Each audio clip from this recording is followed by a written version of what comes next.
የተወለድኩት በትግርኛ ተናጋሪ ማህበረሰብ ውስጥ ነው። ትግርኛ እናገራለሁ። ትግርኛ ተናጋሪ ክርስቲያን መሆኔን እንጂ ራሴ በቋንቋ በብሔር አለይም። ቋንቋ ከመግባቢያ ያለፈ ምንም ትርጓሜ የለውም። በቻልኩት ቋንቋ ሁሉ ደግሞ ክርስትናዬን እመሰክራለሁ። አሁን ያለሁበት በትግራይ ክልል ነው። እናም ያለሁበት ቦታ ለጊዜው ማረፊያ እንጂ የዘላለም ሀገሬ እንዳልሆነ አውቃለሁ እና ራሴ በቦታ አለይም። መለያየትን በጣም እጠላለሁ። መሬት የእግዚአብሔር ናት። እግዚአብሔር ለወደደው ይሰጣታል እንጂ የኔ ናት ማለት አችልም በጉልበት። ዛሬ እስራኤላውያን የሚኖርባት መሬትም የአሞራውያን ነበረች። ነገር ግን እነሱ ስላረከሷት እነሱን ተተፉና የአብርሃም ልጆች ገቡባት። ፖለቲካ በጣም እቃወማለሁ። ምክንያቱም ፖለቲካ ራስህን በሰይፍ ማጽናት ነውና፣ ያው ደግሞ መስቀል መቃወም ነው። ሳይንስን እጠላለሁ፣ እቃወማለሁ። ምክንያቱ ሳይንስ ግዑዝ ማድነቅ ነውና። እግዚአብሔር አምላክ ግን ቀድሶ ስሙን ያወድስ ዘንድ የፈጠረው ፍጥረት ሕያውን ይከብር ዘንድ ነው። ሳይንስ ግን ግዑዝ በሕያው ላይ ማንገስ ስለሆነ እጠላለሁ። ተስፋዬና መመኪያዬ በየትኛውም ስፍራ ተሰድጄም ይሁን ባለሁበት መመኪያዬ የኢየሱስ ስም ነው። በኢየሱስ ስም እኖራለሁ ለዘላለም። ዳንኤል ክብረት ትግሬዎችን ከስር መሰረታቸው ይጥፉ ብሎ ስለነበር ዛሬ ጨርሰን ስላልጠፋን በሕይወት ስላለን አንታረቅም አይባልም። ዛሬ በአማራና በኦሮሚያ ክልል ስንት ክርስቲያን እየጠፋ እንዳለ ዳንኤል አያቅም? ያቃል። ነገር ግን ዳንኤል እንደዛ ያለው ስለ ፖለቲካው ነው፣ ስለ ዳቦው ነው። እኛ ደግሞ የምንታረቀው ዳንኤል እንዳያጠፋን በባህር ዳር፣ በጅማ፣ በጅንካ፣ በሐዋሳ፣ በደሴ ሆነው ስለኛ ይጸልዩ ከነበሩ ከክርስቲያኖች ጋር ነው። እኔ ትግራይ ውስጥ ስኖር ከደብረ ጽዮን ጋር ታርቄ ነው እንደሚኖረው። እሱ ለጥፋት መነሻ እንደሆነ እያጠፋኝ እንደሆነ ከክርስትና እያራቃኝ እንደሆነ አውቃለሁ። ነገር ግን ዛሬ እንዴት ክርስትናዬን ላትርፍ እንዴት ልዳን እንጂ ደብረ ጽዮንን በማሰብ ጊዜን አላጠፋም። መጀመሪያ ክርስቲያን እርስ በርስ እንሰባሰብ እንጂ ስለ ፖለቲከኞቹ ማተዋቸው። የኔ ወንድም ስትኖር ወደ ኋላ ሊጎትክ የሚችል ኃይል እንዳለ ካወቅ እሱን በማሰብ ጊዜህን አታጥፋ። ይልቅስ ባንተ ያለው ኃይልን አስብ። የሚታደግህን እግዚአብሔር አስብ። ከጠላት ወደፊት በጣም ተራመድ፣ ሩቅ ሂድ። ያኔ ከጠላት ወጥመድ ትድናለህ። እሱን በማሰብ ጊዜህን የምታጠፋ ከሆነ ግን ኃይልህን ማባከን ነው። እና እኔ ትግራይ ውስጥ ሲኖርም ከደብረ ጽዮን ጋር ታርቄ እየኖርኩ አይደለም ልላችሁ ፈልጌ ነው። በዚህ ምድር ያሉ ሰይፍ የታጠቁ መንግስታት ሁሉም ለክርስትና እንቅፋት ናቸው እና ከነሱ ቀንበር ስር ለመዳን ነው የምንሮጠው። ዳንኤልም ፖለቲከኛ ስለሆነ እንደዛ አስበዋል።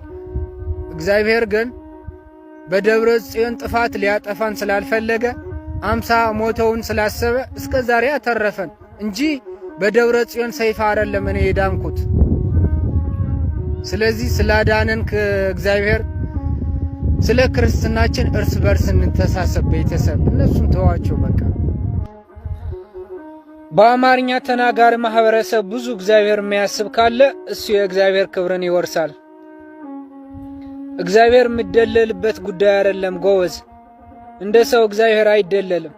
እስከ አስብ። ሌላው ሁሉ ይቅርና ሙሴና አሮን ራሱ ማርና ወተት የምታፈልቀው የተስፋይቱ ምድር በእግር አልረገጧትም። በደርግ ጊዜ ንስሐ ያቆመ ህዝብ ግን ዝም ብሎ ዛሬ የኢትዮጵያ ትንሣኤ ይሆናል ይላል። ይህ እንዴት ይሆናል ጎበዝ?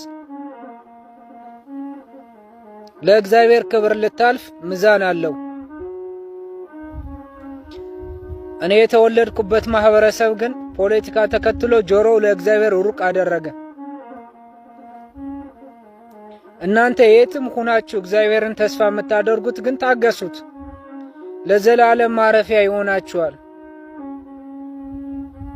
ዛሬም በምድር ሊያደርገው የወሰነውና የቆረጠው ጉዳይ አለውና የእግዚአብሔር ፍቃድ ማን ይቃወማል? ቤተሰብ ማንም አይቃወምም። የእግዚአብሔር ክብር ስለምትወርሱ ስለናንተ ግን ደስ ይለኛል። የእኔ ድርሻ ይችናት ተናግሮ ማለፍ፣ እግዚአብሔር ሲሰራ ማየት።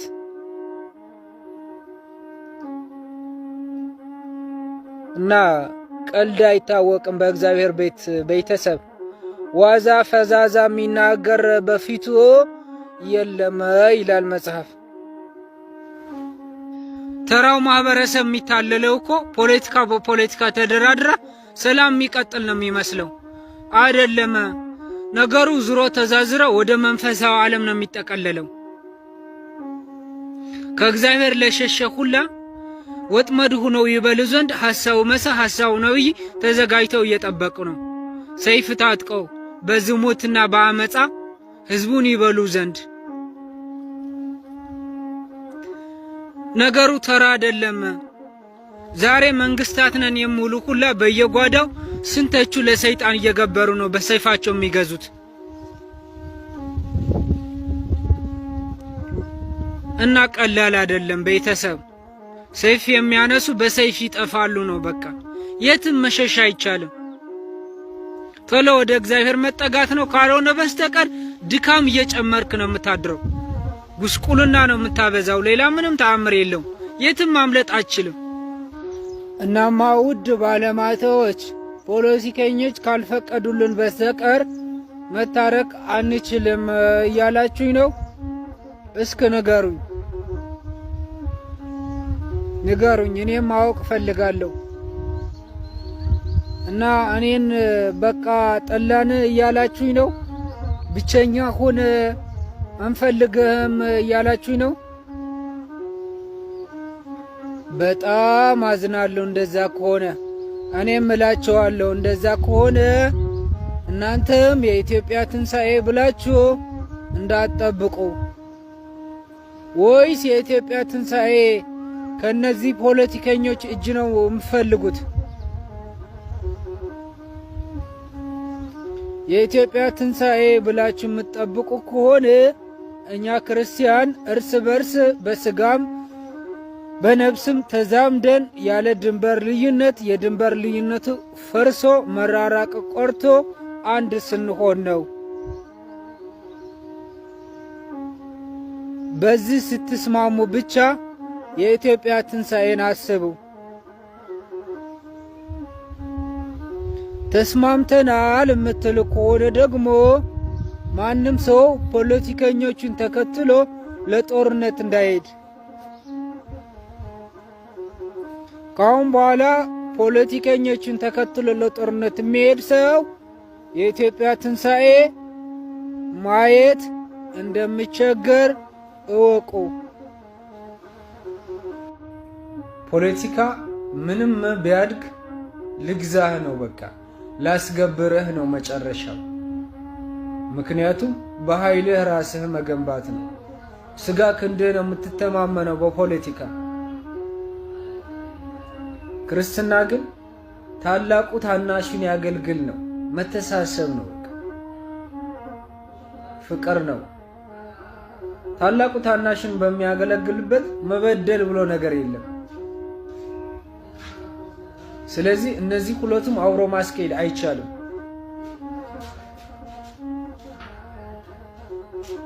ጦር መሳሪያ የምንጠቀመው እኮ ለመዝረፍ ነው ወይም ለመከላከል ነው። ታላቁ ታናሽን ቢያገለግል ግን ማን ማንን ይዘርፋል? ስለዚህ ፖለቲካ ጋር ተጠግተ ክርስቲያን ነኝ ማለት አችልም። ክርስትና ጋር ተጠግተ ፖለቲከኛ መሆን አይቻልም። እስከ ዛሬ የመጣንበት የክርስትና ሕይወት ሁላ በዘልማድ ነው እንጂ ክርስትና ክርስቶስ እንደሰበካት ተገልጣ አታውቅም። እስከ መጽሐፍ ቅዱሳችንን እንፈትሸው።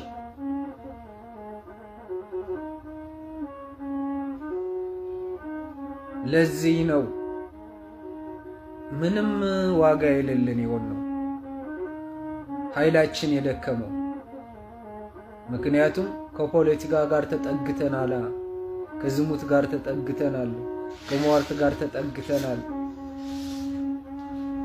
ከሳይንስ ከጉዝ ጋር ተጠግተናል። እንዴት እንከበር? ሌላውስ እንዴት ወደኛ እንዲመጣ እናደርገው?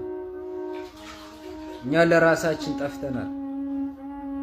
ክርስትና ማለት እኮ መልአክ መስለ መኖር ነው። የዘላለም ሕይወት፣ የዘላለም ደስታ፣ ቸርነትና በረከት። አሁን መልአክ ይቺ ዓለም ትደንቀዋለች። ታዲያ ይቺ ዓለም እንዴት ነው እየደነቀችን ያለን? ክርስቲያንኛ ክርስትና አልኖርንበትም።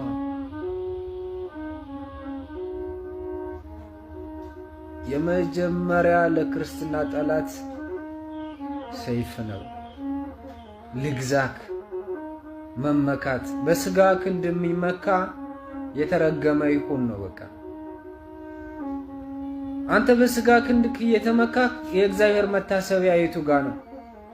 እግዚአብሔርስ በምን ይከበር? በምንስ ታገልግለው? ይህ ፈጽሞ ሊሆን አይችልም። እናስብበት፣ እንመለስ ጎበዝ። የጠፋንበት መንገድ በጣም ሩቅ ነው። ክርስቲያኖች መንቃት አለብን። ተኝተናል ጎበዝ። ሰይፍ ለመማር ሕይወታችን እየሰጠን ቤተክርስቲያን በግ አልባ በረት ሆናለች። የት ሄደን ቤተክርስቲያን እንስራ? እግዚአብሔር የማይከበርበት ስፍራ የት ነው? እግዚአብሔር እንዴት እንዲከበር ማድረግ አለብን እንጂ ማለት ያለብን የነ እገሌ ቤተክርስቲያን ብለክ ጎራ እየለየክ መሰዳደብ ተገቢ አይደለም። የክርስትና ሕይወት እንደዛ አይደለም። ፖለቲካ አታሎናል፣ ዝሙት አታሎናል፣ ጥንቆላ፣ አመጽና ሟርት አታሎናል። ያለፈ ሕይወታችን የተቦረቦረ ስለሆነ ለዚህ ደርሰናል። እርስ በርስ እስከ መሰዳደብ ደርሰናል። ነገር ግን ይህ ያጠፋናል እንጂ ለምንም አይጠቅመንም። ክርስትና ደግሞ ካልተኖረ አያፈራም፣ ካላፈራ አይቀጥልም፣ ካልቀጠለ ደግሞ ይረሳል። ክርስትና ከተረሳ ደግሞ ነገር ሁሉ ምንም አይጠቅምም፣ በሞት ይረሳል። ስለዚህ ኑረን መጠቀም ካለብን ክርስትናችን እንኑርባት፣ እንንቃ። በሁሉም ነገር የበላይ መሆን አለብን ክርስቲያኖች። ምክንያቱም የዘላለም ሕይወት የኃያሉ አምላክ እግዚአብሔር ልጆች እኛ እስከሆንን ድረስ የፖለቲከኞች መጫወቻ መሆን የለብንም። መቀሌ የሚኖር ክርስቲያን ጎንደር ያሉ ወንድሞቼ እንዴት ይሆኑ ብሎ ማሰብ አለበት። እንዴት ናቸው? ደህና ናቸው ወይ? ምን ያስፈልጋቸዋልስ ማለት አለበት እንጂ ዝም ብለህ ጎራ እየለየክ እየተሰዳደብ እየጠፋክ ታድራለህ እንጂ የትም አትደርስም።